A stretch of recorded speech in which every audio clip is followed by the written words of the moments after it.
بسم اللہ الرحمن الرحیم۔ یہ حکمت کی حقیقت پر جو گفتگو چل رہی تھی، یہ اس کی دوسری نشست ہے، اور پچھلی نشست میں یہ بات بتائی جا چکی ہے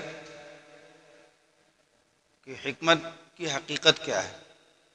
اس کو سمجھانے کے لیے بات تھوڑی طویل کی گئی، لیکن اگر وہ بات سمجھ میں آ جاتی ہے کہ صبح سے لے کر کے شام تک کے اوقات میں ہم کو ہماری اپنی تعمیر ذات کے لیے جن جن چیزوں کی ضرورت ہے، ہمیں بولنا کیسے چاہیے، ہمیں بات کیسے کرنا چاہیے، ہمیں کھانا پینا کیسے چاہیے، ہمیں رات میں سونا کیسے چاہیے، ہمیں اپنے بیوی بچوں کے ساتھ کیسے رہنا چاہیے، ہمیں باہر والوں کے ساتھ کیسے رہنا چاہیے، پڑوسیوں کے ساتھ کیسے رہنا چاہیے، ان سب شعبوں میں شادی بیاہ کیسے کرنا چاہیے، ان سب شعبوں میں زندگی کے، جس کو کہتے ہیں تعمیر ذات بھی، کہ اپنی ذات کی تعمیر میں کہ ہم خود کیسے نیک اور صالح بنے، اچھے بنے، اور اپنے خاندان والوں کے ساتھ اور پڑوسیوں کے ساتھ رہنے میں، جس کو سوشل سائنس کہتے ہیں، دوسروں کے ساتھ رہنے کے لیے نا، اور ایک وہ جو ہوتی ہے ملکی،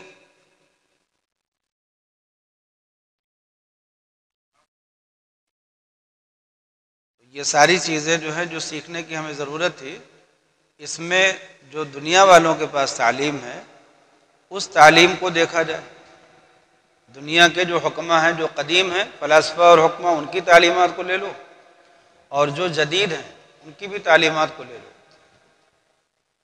اور ان سب کے مقابلے میں نبی کریم صلی اللہ علیہ وسلم کی تعلیمات کو رکھو، اور یہ دیکھو کہ نبی کریم صلی اللہ علیہ وسلم کی تعلیمات من جانب اللہ ہیں، وحی ہے، اس پر یقین کرو، اور پھر یہ سوچو کہ انسان کی فطرت کے زیادہ موافق اور بہتر کون ہو سکتی ہے ان میں سے۔ تو جب تجزیہ کرو گے تو تم کو سمجھ میں آئے گا کہ ان سب کے مقابلے میں اللہ کے رسول کی بنائی ہوئی حکمت، بیان کی ہوئی حکمت، یہ کتنی گہری ہے اور کتنی مضبوط ہے، اور کتنا اس انسانوں کے لیے زیادہ بہتر اور موافق ہے۔ تو جب یہ مضمون سمجھ میں آئے گا اور عقیدے کے درجے میں بیٹھ جائے گا، تب تم کو اہل دنیا کی بتائی ہوئی حکمت کا درجہ سمجھ میں آئے گا، اور جب تک یہ درجہ واضح نہیں ہوگا، خوب سمجھ لینا اس بات کو، کہ جب تک یہ درجہ اپنے ذہن میں واضح نہیں ہوگا، اس وقت تک اہل دنیا کے بنائے ہوئے نظام کی مرغوبیت دل سے نہیں نکلے گی، اور اللہ کے رسول کے بتائے ہوئے طریقے کی اہمیت دل میں نہیں بیٹھے گی۔ اس وقت ہم مسلمانوں نے اجتماعی طور پر اللہ کے رسول کے طریقے سے اور آپ کی سنت سے جو انحراف کر رکھا ہے، اعراض کر رکھا ہے، جو ہم لوگوں کو یہ کہتے ہیں کہ یہ اس دور کے لیے نہیں ہے، اس دور میں سنت پر عمل کرنا ممکن نہیں ہے، مشکل ہو گیا ہے، یہ ساری باتیں کہہ کر کے اور اہل دنیا کے بنائے ہوئے نظام کو اپنے اوپر طاری کر لیتے ہیں۔ یہی وہ دھوکہ ہے جو ہم اپنے آپ کو اور اپنی قوم کو دے رہے ہیں، اور اس دھوکے کی وجہ یہ ہے کہ اہل دنیا کے بنائے ہوئے نظام کو ہم یہ سمجھ رہے ہیں کہ یہ دنیا چلانے کے لیے زیادہ بہتر ہے، اور ہم لوگ تو مجبوری میں ہیں کہ مسلمان ہیں تو مجبور ہیں۔ لیکن اگر کوئی آدمی عقل سے سوچے، تجربہ کرے، معروضی مطالعہ کرے، اس کا بھی اس کا بھی، اور اس کو یہ دکھائی دے کہ نہیں ہر اعتبار سے یہ زیادہ بہتر ہے، تو پھر وہ اس کو لے کر کے کھڑا ہو جائے گا۔ حجاب پر ساری دنیا میں کلام ہو رہا تھا، بہت سے مسلمانوں نے کیا کیا، حجاب کو کہا کہ حجاب اس زمانے میں نہیں ہے، اس زمانے کے لیے نہیں ہے، اس زمانے کے لیے نہیں ہے، کرتے گئے، یہاں تک کہ اپنی لڑکیوں کو، اپنی عورتوں کو حجاب چھڑوا دیا، بے پردہ کر دیا۔ اب جب ساری عورتیں بے پردہ ہو گئی اپنے گھر کی، تو اس کے بعد خوش ہو گئے کہ چلو ہم نے زمانے کی موافقت کر لی۔ لیکن اس وقت بھی پوری دنیا میں کہیں بھی حجاب کی اگر اہمیت ہے اہل دنیا کی نظروں میں، تو وہ ان مسلمان عورتوں کی وجہ سے ہے جنہوں نے حجاب کو اختیار کیا ہے۔ جنہوں نے حجاب کو چھوڑ دیا ہے انہوں نے تو چھوڑ دیا شریعت کو، لیکن جنہوں نے حجاب اختیار کیا ہے، ساری دنیا میں پہچان اسلام کی انہی سے بنتی ہے۔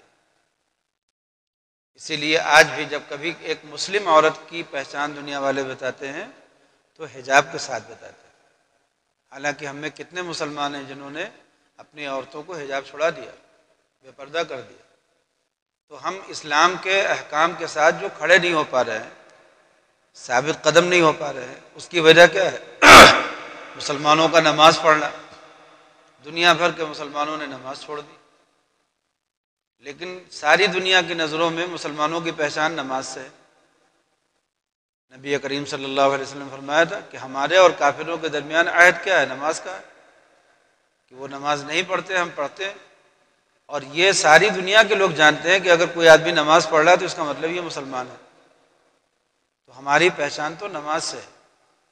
ہماری پہچان کے ساتھ ہمارے لباس کا، ہمارے اس کا جز ہے حجاب، ٹوپی، داڑھی، یہ اسلام کی پہچان ہے۔ جب بھی مسلمان کا تذکرہ کوئی غیر کرے گا، غیر مسلم کرے گا، تو لباس اس کا کیا بنائے گا؟ ہر قوم کا ایک لباس بنایا جاتا ہے جس سے پہچانا جا سکتا ہے کہ وہ کس قوم کا ہے۔ مسلمانوں کا جب لباس بنایا جائے گا تو نبی کریم صلی اللہ علیہ وسلم کا کرتا، آپ کی قمیص مبارک اور آپ کا عمامہ اور آپ کی ٹوپی، یہی تو مثال میں آئے گی۔ تو جن مسلمانوں نے اللہ کے رسول کے اس لباس کے ساتھ اپنی وفاداری دکھائی اور کھڑے رہ گئے، ثابت قدم رہ گئے، تو وہ اس وجہ سے کہ وہ حکمت کے تقاضے پورے کر رہے تھے، یعنی ان کی نظروں میں اس لباس کی اہمیت تھی، اور جو لوگ چھوڑ کر کے بیٹھ گئے ان کی نظروں میں دنیا والوں کی اہمیت تھی۔ بس یہ اس لیے میری نظروں میں حکمت کے اس سبق کو پڑھانے کی زیادہ ضرورت بڑھ گئی ہے کہ جب تک ہم نظریاتی طور پر اس نظام کو، حکمت کے اس نظام کو نہیں سمجھیں گے جس کی تعلیم دینا نبوت کے فرائض میں سے تھا، اور نبی کریم صلی اللہ علیہ وسلم نے صبح شام 23 سال تک حکمت کی بھی تعلیم دی ہے، جب اس حکمت کے نظام کو نہیں سمجھیں گے تو ہم کبھی بھی اس کے ساتھ مضبوطی کے ساتھ کھڑے نہیں ہو پائیں گے۔ دیکھو، ہمیشہ مختلف معاملات میں مختلف نظریات رہے ہیں نا، مختلف معاملے ہیں، مختلف نظریات ہوتے ہیں، کسی کی سوچ ادھر ہے، کسی کی سوچ ادھر ہے۔ تو جب تک ہم اپنی عقل کو اور اپنی سوچ کو اللہ کے نبی کی طرف نہیں کریں گے، حکمت کے نظام میں اللہ کے نبی کے بتائے ہوئی حکمت کو سب سے اعلیٰ اور عرفہ نہیں سمجھیں گے، اور اس نظام کے ساتھ ثابت قدم ہو کر کے کھڑے نہیں ہوں گے، اس وقت تک اسلام کو زندہ نہیں کر سکیں گے، اسلام کو زندہ کرنے کی کوئی کوشش بھی نہیں کر سکیں گے۔ تبلیغی جماعت کے لوگوں کو دیکھو، کتنے پڑھے پڑھے لکھے لوگ ہیں، اسکولوں سے، کالجوں سے، یونیورسٹیوں سے، مدرسوں سے، کہاں کہاں سے پڑھ کر کے لوگ تبلیغی جماعت میں شامل ہو جاتے ہیں، ہر ملک کے لوگ شامل ہوتے ہیں۔ لیکن جب وہ اس جماعت میں، نظام میں شامل ہوتے ہیں تو جو ان کا کھانا کھانے کا طریقہ ہے سنت کا، اسی طریقے سے کھانا کھاتے ہیں، اپنی مرضی نہیں چلا پاتے، اس لیے کہ تبلیغی جماعت میں نظام سنت کو ایک عقیدے کے ساتھ جوڑ کر کے لیتے ہیں۔ یہ ہمارا عقیدہ ہے، اور ہم لوگوں نے سنت کو کیسے لیا ہے؟ مصلحت کے تحت لیا ہے۔ جہاں سنت سے تعریف ملے سنت لے لو، جہاں سنت سے تعریف نہ ملے دوسری چیز لے لو۔ تو ہم نے سنت کو حکمت نہیں سمجھا ہے کہ یہ حکمت ہے، اس لیے ضرورت پڑی کہ ہم حکمت پر کلام کریں اور یہ لوگوں کے سامنے ظاہر کریں، تمام علماء کے سامنے اس چیز کو ظاہر کریں کہ تمام اہل دنیا کی حکمتوں کے مقابلے میں نبی کریم صلی اللہ علیہ وسلم کی جو سکھائی ہوئی حکمت ہے یہ سب سے اعلیٰ ہے، سب سے عرفہ ہے، اللہ کے وہاں سب سے زیادہ قابل قبول ہے، اللہ کی نظروں میں وہی قابل قبول ہے، اور اسی نظام کے ساتھ کھڑے ہونا یہی دین اسلام کی اس کے ساتھ وفاداری ہے۔ اور جن لوگوں نے اس نظام کو چھوڑا ہے اور غیروں کی حکمت کے نظام کو جاری کیا ہے، انہوں نے اسلام کے ساتھ غداری کی ہے، اپنی عقل کے ساتھ بھی غداری کی، اس لیے کہ بغیر موازنہ کیے ہوئے کیسے چھوڑ دیا تم نے؟ بغیر دونوں کا موازنہ کیے ہوئے، اس پر بحث کیے ہوئے تم نے چھوڑا کیسے اللہ کے رسول کے سنت؟ تو تم نے اپنی عقل کے ساتھ بھی غداری کی ہے اور اللہ کے رسول کے ساتھ بھی غداری کی ہے، اپنے ایمان کے ساتھ، اپنے نظام کے ساتھ غداری کی ہے۔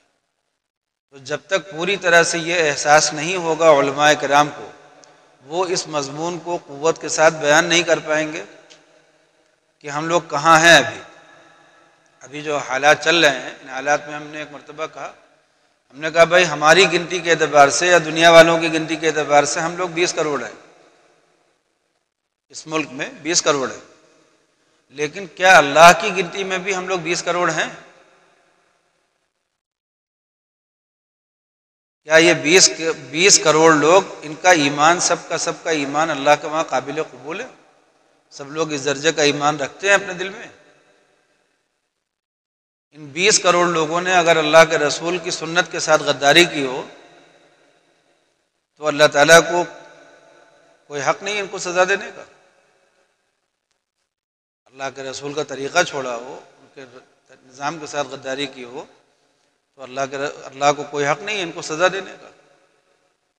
اس لیے ہم چاہتے تو اللہ سے کیا ہے کہ ہمیں حکومت پہنچا دو، دنیا میں بھی سب سے اچھا دو اور آخرت میں بھی دو، مانگتے تو وہ ہیں، لیکن دنیا میں بھی اللہ کے رسول کے ساتھ سب سے زیادہ غداری کرتے ہیں اور آخرت میں تو بہرحال جو ہونا ہوگا۔ اس لیے یہ مت سمجھو کہ 20 کروڑ ہے، یہ سوچو کہ ان 20 کروڑ میں سے مقبول کتنے ہیں۔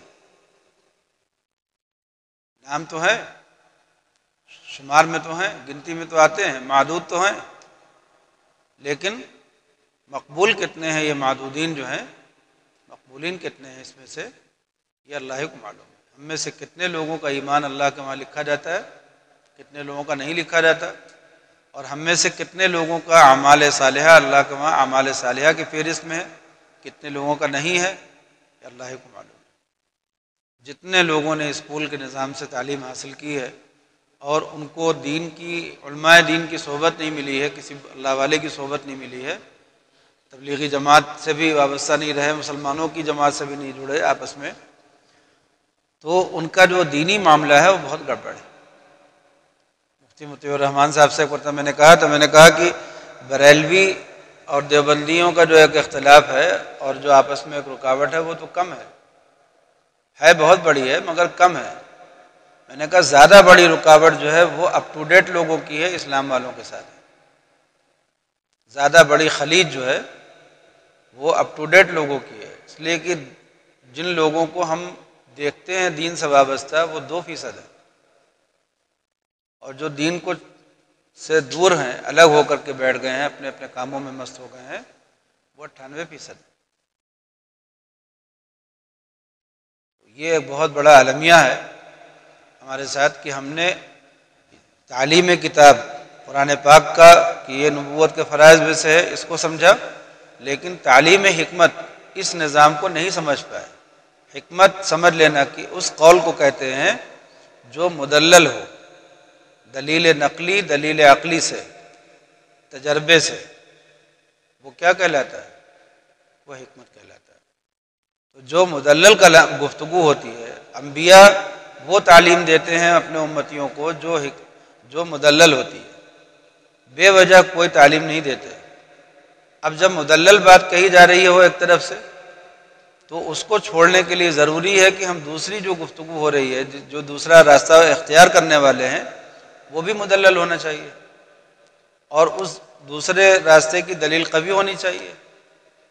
لیکن ہم نے یہ موازنہ کبھی کیا ہے؟ کبھی یہ موازنہ ہم نے کرنے کی ضرورت محسوس کی ہے کہ اللہ کے رسول کے طریقے کو چھوڑ کر کے دوسرے کا طریقہ اختیار اس لیے کر رہے ہیں کہ وہ زیادہ بہتر ہے، تو اس بہتر ہونے کی وجہ کبھی بیان کی تم نے؟ چھوڑ دیا یوں ہی؟ تو اس کا مطلب ہے کہ نفس اور شیطان کی موافقت نے بہت جلدی ہم کو بغیر دلائل دیکھے ادھر سے اٹھا کر کے ادھر کر دیا۔ اب ہم کو وہاں واپس آنے کے لیے ضروری ہے کہ جو ایمان اندر بچا ہے سینے کے اندر، اس ایمان کی چنگاری کو آگے بڑھاؤ، اور اللہ کے رسول صلی اللہ علیہ وسلم کے جو طریقے ہیں ہر باب میں جو آپ کی تعلیم ہے، اس تعلیم کو موازنہ کرو دنیا والوں کی تعلیم سے، اور جب تمہاری نظروں میں یہ بات مدلل ہو کر کے آ جائے کہ اللہ کے رسول کا طریقہ زیادہ بہتر ہے تو اس کو اختیار کرو، اور اختیار کرنے کے بعد پھر تم اس کو دنیا والوں کے سامنے قوت کے ساتھ بیان کرو کہ یہ ہمارا طریقہ ہے، کھڑے ہو جاؤ اس طریقے کو لے کر کے کہ یہ ہمارا طریقہ ہے۔ تاکہ جب دنیا والے تم سے اپنے طریقے کی بات کریں تو تم دلیل سے بات کر سکو۔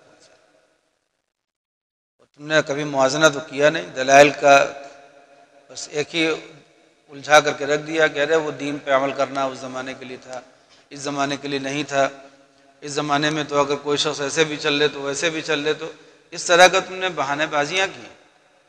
اسی لیے حضرت مولانا ہردوئی فرماتے تھے کہ 3 سنتوں پہ عمل کرو تو اور باقی سنتوں کے لیے راستہ کھل جائے گا۔ کہتے تھے کہ ان سنتوں پہ عمل کرنے کے لیے کوئی رکاوٹ نہیں ہے۔ پہلی سنت کیا ہے کہ سلام درست کر لو اپنا، دوسری سنت کیا ہے دائیں اور بائیں کا خیال کر لیا کرو، اور تیسری سنت کیا ہے کہ چلتے پھرتے اللہ کا ذکر کر لیا کرو۔ کہتے تھے اس میں کیا رکاوٹ ہے؟ اس میں تو کوئی رکاوٹ ہے نہیں ماحول کی طرف سے، تو اتنا ہی کر لو تو اس سے انشاءاللہ بقیہ سنتوں پہ عمل کرنا آسان ہوگا، اور اندازہ کرو گے کہ تمام سنتوں پہ عمل کرنے سے دنیا والے روکتے نہیں ہیں۔ چنانچہ تم جب صبح میں اٹھو گے سو کر کے، اور صبح میں اٹھنے کی جو سنتیں ہیں ان سنتوں پہ عمل کرو گے تو کون تم کو منع کرے گا؟ وہاں کون حکومت کا قانون آئے گا روکنے کے لیے؟ ایسے رات میں جب سونے لگو تو جو سنت طریقہ سونے کا ہے اس طریقے سے سو جاؤ تو تم کو کون روکے گا؟ نماز پڑھو تو نماز میں سنت طریقوں کی رعایت کر لو تو کون روکے گا؟ ایسے ہی ہر شعبے کی استنجے جانے آنے میں جو سنت کا خیال ہے اگر اس کو کر لو تو کون روکے گا؟ پانی پینے میں سنت کے مطابق پانی پیو تو کون روکے گا؟ داڑھی کوئی نہیں روکتا، لباس کوئی نہیں روکتا، کسی کے لباس کو آج تک کسی نے منع ہی نہیں کیا کہ مت پہنو، لیکن ہم کو زبردستی شوق ہے کہ ارے نہیں پہن سکتے، ماحول نہیں ہے، یہ نہیں ہے، وہ نہیں ہے۔ بہرحال اب دیکھو قرآن پاک کی اس آیت میں دیکھو حکمت کا بیان ہے، تو جب بھی کبھی کسی عالم سے ملاقات ہو تو ان سے پوچھو کہ اس حکمت سے کیا مراد ہے، تو دیکھو کہ وہ اس کی تشریح میں کیا بیان کرتے ہیں۔ عموماً پاؤ گے کہ لوگ خالی ذہن ہیں، کوئی کہے گا کہ اس حکمت سے مراد کیا ہے، لاجک، علت، وجہ، اور حکمت سے مراد حکمت ہی کہہ دے گا کہ اس قول پر عمل کرنے میں کیا کیا حکمتیں پوشیدہ ہیں، وہ حکمت مراد ہے۔ حالانکہ یہ اللہ کے رسول نے کبھی تعلیم نہیں دی، جو تعلیم دیتے تھے وہ حکمت ہے نا، کہ اس عمل میں جو اس کی وجہیں اور حکمتیں پوشیدہ ہیں وہ آپ سکھاتے تھے، حکمتیں تو سکھاتے نہیں تھے کبھی۔ تو آپ نے حکمت کے اس معنی میں تعلیم نہیں دی کہ اس کام کرنے سے یہ فائدے ملیں گے، آپ نے صرف کام کرنا سکھایا، تو وہ کام ہی کرنا حکمت تھا۔ ایسے دیکھو قرآن پاک کی ایک آیت میں ہے کہ ربنا وابعث فیہم رسولا منہم یتلو علیہم آیاتک ویعلمہم الکتاب والحکمہ، ایسے ہی ہے واذکرن ما یتلی فی بیوتکن من آیات اللہ والحکمہ، تو اس کا مطلب یہ ہے کہ اللہ کی آیتیں اور حکمت یہ دو الگ الگ چیزیں ہیں، ہے نا۔ یعلمہم الکتاب والحکمہ، کتاب سکھاتے ہیں اور حکمت سکھاتے ہیں۔ آیات اللہ والحکمہ، اللہ کی آیتیں اور حکمت، تو یہ کیا ہے؟ ایسے ہی حدیث شریف میں الکلمۃ الحکمۃ ضالۃ الحکیم، کہ حکمت کی بات یہ حکیم کا کھویا ہوا سامان ہے، ایک گمشدہ متاع ہے، جہاں کہیں ملے پالے اس کو لے لے، اس کو حاصل کر لے۔ ایسے ہی آپ نے فرمایا کہ 2 آدمیوں میں کے علاوہ اور کسی میں حسد نہیں کیا جا سکتا، ان میں سے ایک آدمی ہے جس کو اللہ تعالیٰ نے مال دیا اور وہ اس مال کو خرچ کرتا ہے حق کے راستے میں، تو وہ قابل رشک ہے۔ ایسے ہی ایک آدمی ہے، اس کو اللہ نے حکمت دی اور وہ اس حکمت کی روشنی میں فیصلے کرتا ہے اور لوگوں کو حکمت کی تعلیم دیتا ہے۔ اب حکمت ہی کا درجہ تھا اتنا اونچا کہ اس کی وجہ سے اللہ تعالیٰ نے لقمان حکیم کا تذکرہ قرآن پاک میں کیا، جبکہ وہ پیغمبر نہیں تھے، مگر ان کی حکمت کی وجہ سے اللہ نے ان کا تذکرہ کیا۔ اور وہیں سے یہ بات معلوم ہوئی کہ اللہ کے جو ولی، اللہ کے جو اولیاء ہیں، ان کے اقوال اور ملفوظات ان کو محفوظ کرنا چاہیے۔ یہیں سے ثابت ہوا کہ جب وہ بھی اللہ کے نبی نہیں تھے، حضرت لقمان ولی تھے، ان کے اقوال کو، اقوال حکمت کو اللہ نے قرآن پاک میں جمع فرمایا، بیان فرما دیا، تو اس کا مطلب ہے کہ بزرگان دین کے جو ملفوظات ہوتے ہیں، چونکہ بزرگان دین اصل حکیم ہوتے ہیں، تو ان کے جو اقوال اور ملفوظات ہوتے ہیں ان کو بھی جمع کرنا چاہیے اور محفوظ کرنے کا اہتمام کرنا چاہیے، قرآن پاک سے ثابت ہے۔ ایسے ہی دیکھو نبی کریم صلی اللہ علیہ وسلم کا ایک ارشاد ہے کہ خیر الزاد التقوی، بہترین توشہ کیا ہے؟ تقوی ہے، اور حکمت کی جڑ کیا ہے؟ اللہ سے ڈرنا ہے، مخافت اللہ۔ تو آپ نے یہاں حکمت کی جڑ بھی بتا دی۔ معلوم ہوا کہ اگر کوئی شخص اللہ سے نہ ڈرتا ہو تو اس کے پاس حکمت نہیں ہو سکتی نا، اگرچہ وہ بہت سے اقوال حکمت بیان کرتا ہو تو لیکن وہ حکیم نہیں ہو سکتا۔ تو اس سے معلوم ہو گیا کہ اہل دنیا کے پاس جو حکمت ہے وہ صرف نقالی ہے، حقیقت نہیں ان کو حاصل ہے۔ اہل دنیا بھی حکیم ہے مگر ان کی حکمت کیا ہے؟ نقالی ہے، لفاظی ہے۔ اصل حکمت کہاں ہے؟ انبیاء کے پاس ہے، اس لیے کہ یہ اللہ سے سب سے زیادہ ڈرتے ہیں، اور پھر اس کے بعد اولیاء کے پاس ہے، بزرگان دین کے پاس ہے، قرآن میں ہے اور سنت میں ہے۔ اس کے علاوہ اگر کہیں کوئی آدمی حکمت دیکھ رہا ہو تو وہ ان انبیاء کا فیض ہو سکتا ہے لیکن حکمت نہیں ہو سکتی، اس لیے کہ حکمت کے لیے اللہ کے نبی نے کیا فرما دیا کہ رأس الحکمت مخافت اللہ، حکمت کی جڑ ہے اللہ سے ڈرنا۔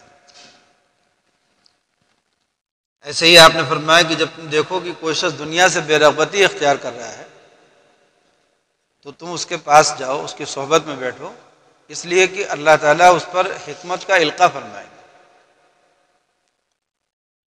اس کا مطلب ہے کہ حکمت کے لیے، شرعی اعتبار سے حکیم ہونے کے لیے، دینی اعتبار سے حکیم ہونے کے لیے، ذو الحکمت ہونے کے لیے کیا ضروری ہے؟ دنیا سے بے رغبت ہونا اور اللہ سے ڈرنا، تب جا کر کے حکمت کا القاء ہوگا۔ تو جو پھر اس کے دل سے اقوال نکلیں گے وہ حکمت کے اقوال ہوں گے۔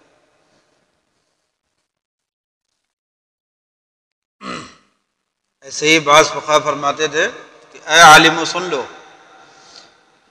کہ جس طرح سے دن کی روشنی سورج کے بغیر نہیں ہو سکتی، ایسے ہی حکمت کی تکمیل نہیں ہو سکتی اللہ کی اطاعت و فرما برداری کے بغیر۔ تو حکیم کے لیے اللہ کا مطیع و فرما بردار ہونا، اللہ سے ڈرنے والا ہونا اور دنیا سے بے رغبت ہونا ضروری ہے نا۔ اسی لیے قرآن پاک میں ہے کہ یؤتی الحکمت من یشاء، اللہ تعالیٰ حکمت جس کو چاہتے ہیں دیتے ہیں، ومن یؤت الحکمت فقد اوتی خیرا کثیرا، کہ جس کو حکمت دے دی گئی اس کو تو سمجھ لو خیر کثیر سے نواز دیا گیا۔ تو اس حکمت کا جو قرآن پاک میں تذکرہ ہو رہا ہے، اس حکمت کے لیے وہ سب بنیادیں ہیں جن کا ہونا ضروری ہے۔ امام شافعی رحمۃ اللہ علیہ نے، انہوں نے مولوی عمیر صاحب نے جو اپنا مقالہ لکھا ہے حکمت پر، تو انہوں نے لکھا ہے کہ اس میں تقریباً 29 اقوال ہیں کہ حکمت کی تشریح کیا ہے، لیکن ان سارے 29 اقوال کو جمع کرو گے تو سب کا خلاصہ جو نکلے گا وہ کیا نکلے گا؟ اس کو امام شافعی رحمۃ اللہ علیہ کے ایک قول میں سنو۔ امام شافعی رحمۃ اللہ علیہ فرماتے ہیں کہ اللہ تعالیٰ نے کتاب کا ذکر کیا۔ کتاب کیا ہے؟ قرآن۔ اور حکمت کا ذکر کیا۔ حکمت کیا ہے؟ یہ سوال امام شافعی نے پیدا کر لیا اس زمانے میں، کتاب تو قرآن ہے لیکن حکمت کیا ہے وہ بتاؤ۔ پھر کہتے ہیں کہ میں نے جو ان لوگوں سے سنا جو قرآن پاک کا علم رکھنے والے لوگ تھے، ایسے اہل علم حضرات سے میں نے خود سنا، وہ فرماتے تھے کہ حکمت کیا ہے؟ اللہ کے رسول کی سنت اور اللہ کے رسول کا طریقہ۔ تو اب معلوم یہ ہو گیا کہ اللہ کے رسول صلی اللہ علیہ وسلم جب کتاب کی تشریح فرماتے تھے تو وہ تو تعلیم کتاب ہو گئی، لیکن جب آپ کسی عمل کو کر کے دکھا دیتے تھے کہ یہ عمل ایسے کرنا چاہیے تو یہ کیا ہو جاتا تھا؟ یہ حکمت ہو جاتی تھی۔ اسی لیے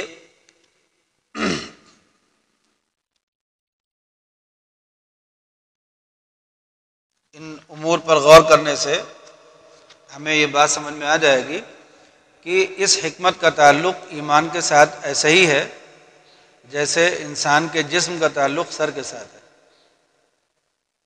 اگر انسان کے جسم میں سر نہ ہو تو جسم ہی نہیں ہے۔ ایسے ہی اگر انسان کے حکمت کے ساتھ، اعمال کے ساتھ حکمت نہ ہو ایمان کے ساتھ، تو سمجھ لو کہ اس کا ایمان ہی نہیں ہے۔ یعنی حکمت کے ساتھ اگر ایمان نہ ہو تو سمجھ لو اس کے پاس حکمت نہیں ہے۔ ٹھیک ہے، یہ مضمون سمجھ میں آ گیا نا کہ حکمت کے لیے ایمان ضروری ہے۔ حکمت کے لیے کیا ضروری ہے؟ اللہ کا خوف ضروری ہے۔ حکمت کے لیے کیا ضروری ہے؟ دنیا سے بے رغبتی ضروری ہے۔ حکمت کے لیے کیا ضروری ہے؟ ایک چیز اور رہ گئی تھی نا، اللہ کی اطاعت و فرما برداری ضروری ہے۔ تو ایمان اور ان سب چیزوں کے ساتھ اگر اللہ کے رسول کا طریقہ بھی حاصل ہو جائے تو سمجھ لو کہ وہ آدمی کیا ہے؟ حکیم ہے۔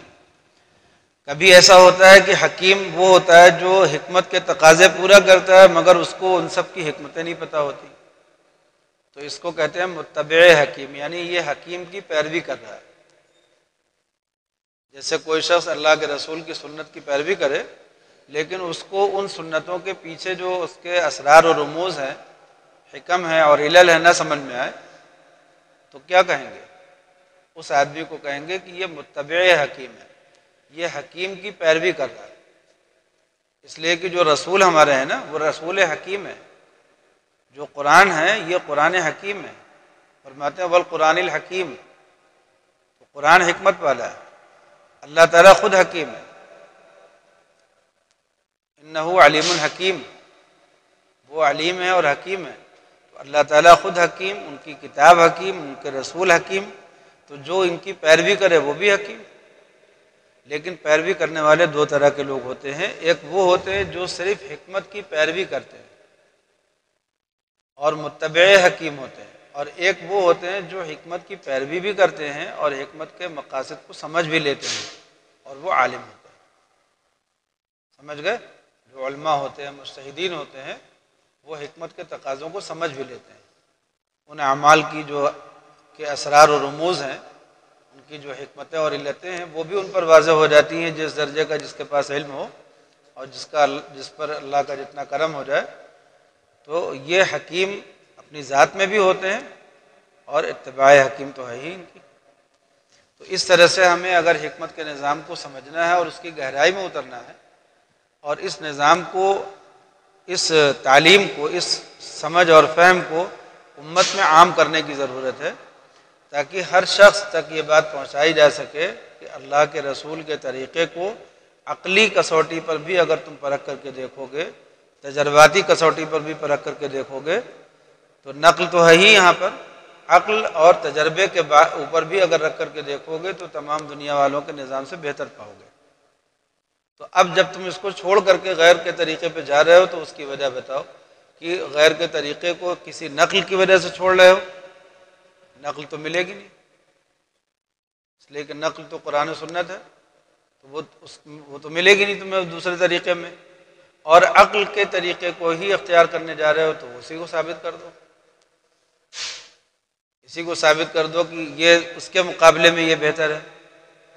ٹھیک ہے، اور تجربے سے بھی ثابت کرو کہ جس عمل کی طرف تم جا رہے ہو اس عمل پر تجربہ لوگوں کا کتنے دن کا ہے، اور جس عمل پہ ہم ہیں اس عمل پہ تجربہ لوگوں کا کتنے دن کا ہے، تو تجربے سے بھی لڑ لو۔ تو جب یہ مقابلہ کرنے کی قوت پیدا ہو جائے گی علماء میں تو سمجھ لو کہ پھر ان کو حکمت کا مضمون بیان کرنے میں اور اس کو قوت کے ساتھ قوم کے درمیان لے جانے کا جذبہ پیدا ہو جائے گا، اور جب یہ جذبہ پیدا ہوگا کہ اس حکمت کے لیے وہ مقابلہ کر سکتے ہیں، تب آئے گا اصل مزہ شریعت کی تعلیمات کو بیان کرنے میں، تب وہ بحثیں کریں گے، تب وہ لوگوں کے سامنے دلائل کے ساتھ اس کو ثابت کریں گے۔ اور جب تک دوسروں کی حکمت کو اہمیت دیتے جائیں گے، مرعوب رہیں گے اس کے سامنے، اس وقت تک کچھ نہیں کر سکتے۔ حضرت مولانا ہردوئی فرماتے تھے کہ سنت کا راستہ اسہل ہوتا ہے، اجمل ہوتا ہے، اکمل ہوتا ہے، سب سے زیادہ آسان، سب سے زیادہ خوبصورت اور سب سے زیادہ کامل نا، ثواب اسی پہ ملتا ہے، باقی جتنے طریقے ہیں وہ اس کے خلاف۔